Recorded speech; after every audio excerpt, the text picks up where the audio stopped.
Bienvenidos a Cámara Nerd, yo soy Néstor y hoy vamos a platicar acerca de lo básico, el triángulo de exposición y los cuadros por segundo, cómo y cuándo usarlos. Corre el intro.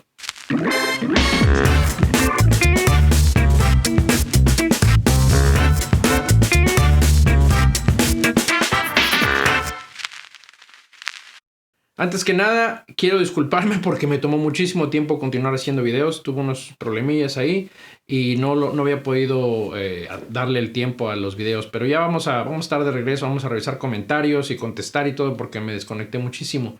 Pero aquí estamos hoy y estamos aquí para platicar acerca de los básicos. Pues así es, hoy vamos a platicar de lo básico que es el triángulo de exposición y lo vamos a explicar ahorita y además los cuadros por segundo. Yo me doy cuenta de que hay mucha gente que está como confundida o que van empezando y necesitan entender cómo setear la cámara y cómo poner el ISO y demás. Eso es lo que vamos a ver el día de hoy. Es muy básico, va a ser un video bien sencillo, voy a tratar de explicarlo lo mejor posible para que ustedes se lleven la información rápido y eficiente. Ok, el triángulo de exposición obviamente se compone por tres partes. El ISO, la velocidad del obturador, el shutter speed, y por otro lado la apertura. Entonces vamos a entenderlos de uno por uno. El ISO es la sensitividad del sensor de tu cámara a la luz. Simple. ISO 100, menor sensitividad. ISO 3200, mayor sensitividad. Si estás en una condición de poca luz, posiblemente necesitarás un ISO más alto. Si estás en una condición de mucha luz, como trabajando en exteriores, entonces tu ISO tendría que ser más bajo. Simple. Número chico, más oscuro. Número grande, más brilloso. No puede ser más simple. Pero tiene sus problemas, porque entre más alto el número de ISO, más ruido se introduce en la señal. Esos como granitos que se ven en la señal, sobre todo en las partes oscuras. Entre más alto usamos el ISO, estamos introduciendo ruido en la imagen, sobre todo, insisto, en las partes oscuras. Cuando el ISO es extremadamente alto, entonces se introduce el ruido hasta en las partes con luz. Entonces hay que tener cuidado, pero vamos a ver cómo es que en este triángulo hay que balancear los números para tener una imagen nítida y con buena iluminación. Entonces el ISO es la sensibilidad de tu sensor a la luz. Ahora vamos con la velocidad del obturador o el shutter speed. Antes que otra cosa tenemos que entender cómo funciona el video. Y de volado lo vamos a explicar, aunque yo sé que a lo mejor muchos de ustedes ya lo saben, pero para los que no, aquí está. El video no son más que una secuencia de fotografías que después pasan rápido enfrente de tus ojos y por eso vemos movimiento. La cámara que estamos utilizando ahorita está tirando 24 cuadros por segundo, lo que quiere decir que está tomando 24 fotografías cada segundo. La velocidad del obturador es el tiempo que le estamos dando a la cámara para que capture la luz cada uno de esos cuadros. ¿Qué tanto tiempo vamos a exponer al sensor a que capture la imagen en cada uno de estos cuadros? Normalmente está representada en fracciones.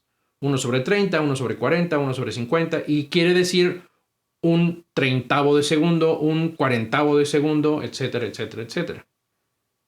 Como regla general, normalmente decimos que la velocidad del obturador tiene que ser el doble de la velocidad de cuadros que estás capturando. Por ejemplo, ahorita que estamos capturando 24 cuadros por segundo, mi velocidad de obturador deberá de ser de 1/50. Si estuviera yo capturando a 60 cuadros por segundo, entonces tendría que ser de 1/60.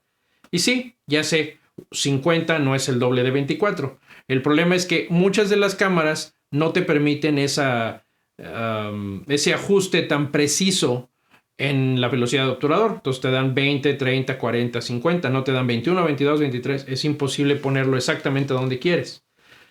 Lo más cercano a 24 es 50. Entonces tiramos 1/50. Aquí va lo que a veces confunde mucho a la gente.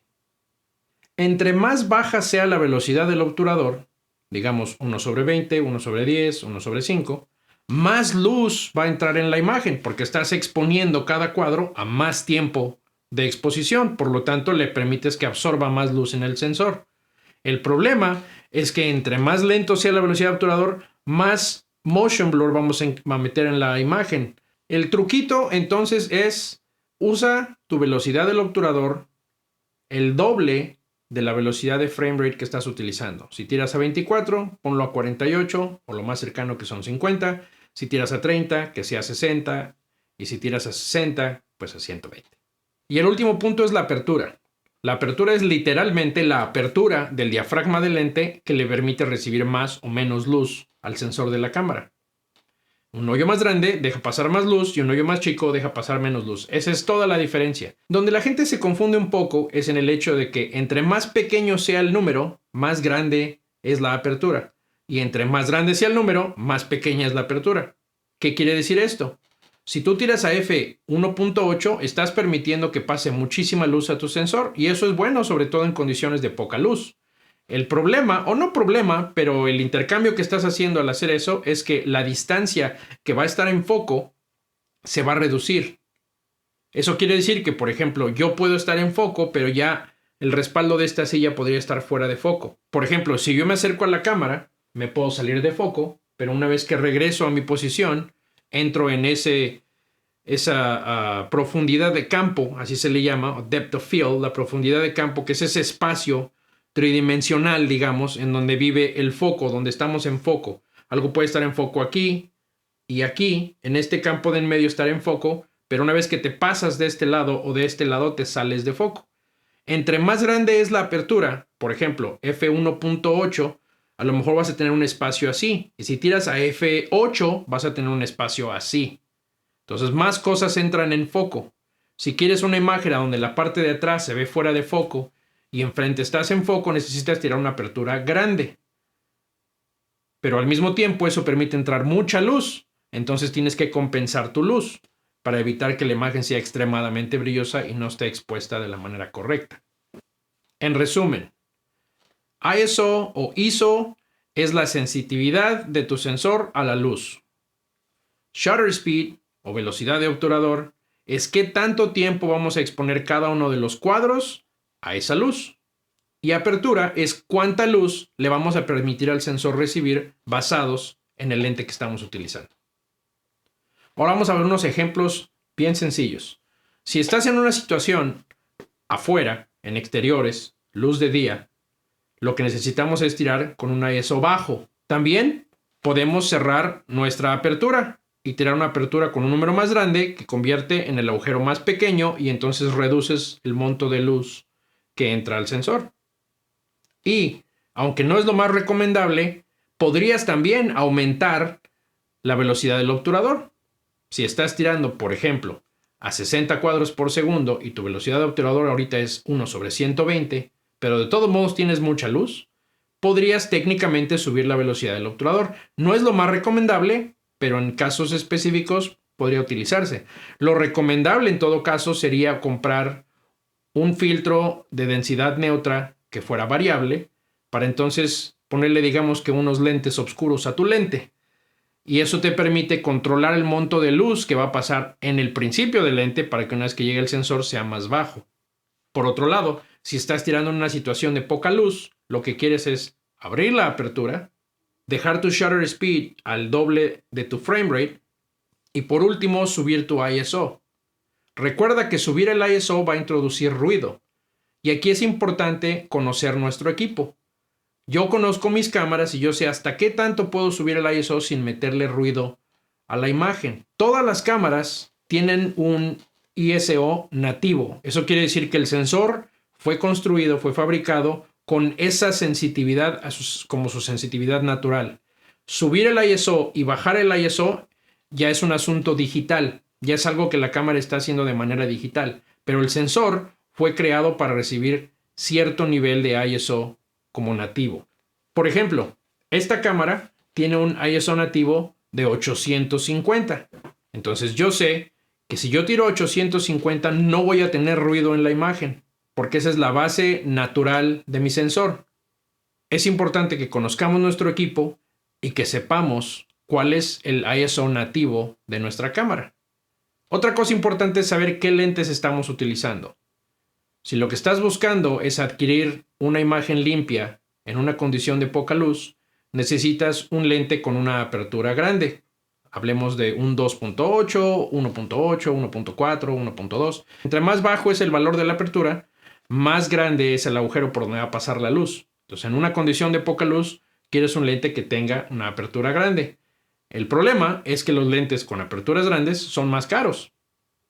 Y entre los lentes con aperturas grandes todavía existe el caveat de que hay lentes que tienen aperturas variables. Si tienes, por ejemplo, un lente zoom. Yo, por ejemplo, estoy tirando con un 1750 2.8. Este lente, si yo meto el zoom hasta 50 milímetros, me mantiene la apertura de 2.8.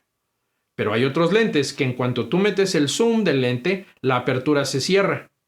Lo puedes ver en el lente porque dice f3.5 a 5.6. Eso quiere decir que en el lente abierto es a 3.5, pero cuando metes el zoom se va a 5.6, lo que te oscurece la imagen. En general, el mejor consejo que les puedo dar es conozcan su equipo. Salgan con su cámara y graben. Graben en su casa, graben afuera, graben al perro, graben al niño, graben lo que tengan que grabar, pero graben. Y después métanse a la máquina y vean cómo cambiando sus settings, cómo aumentando el ISO o bajando el ISO, la calidad de su imagen va a cambiar. Ya entendimos los conceptos de que entre más alto el ISO más luz y entre más bajo menos luz. Entre más pequeño el número de la apertura más luz y entre más grande el número de la apertura menos luz. Y la velocidad del obturador, mantenerla al doble del frame rate que estamos utilizando. Y si subes la velocidad del obturador, se oscurece la imagen y se reduce lo borroso del movimiento. Pero si bajas la apertura a menos de lo que estás tirando con frame rate, la imagen se va a destruir y se va a ver horrible y todo como brincando y está mal. No, nunca lo hagan. No bajen la velocidad del obturador a menos de su frame rate, a menos de que es lo que estén buscando para obtener una imagen así como medio como de sueño, como una cosa así rara, medio psicodélica. Pero de otra manera, yo les recomiendo que mantengan su velocidad de obturador principalmente por encima del número de cuadros que están tirando y como regla general al doble de la velocidad de cuadros que están tirando. Pues esta es la explicación más fácil que se me ocurre del triángulo de exposición y de los cuadros por segundo. Espero que esta información haya sido de veras de ayuda. Vamos a hacer obviamente videos ahora en donde vamos a hablar de estos básicos, pero también vamos a estar haciendo videos donde hablemos de cosas un poco más avanzadas para los que ya entienden estos conceptos de una vez. Pasen la información, compartan, suscríbanse, échenme la mano. Yo sé que se me durmió el gallo y me tardé mucho tiempo en hacer videos, pero aquí estamos de regreso y vamos a hacerlo bien. Así es de que los vemos en la próxima de El Cámara Net. Yo soy Néstor y bye bye.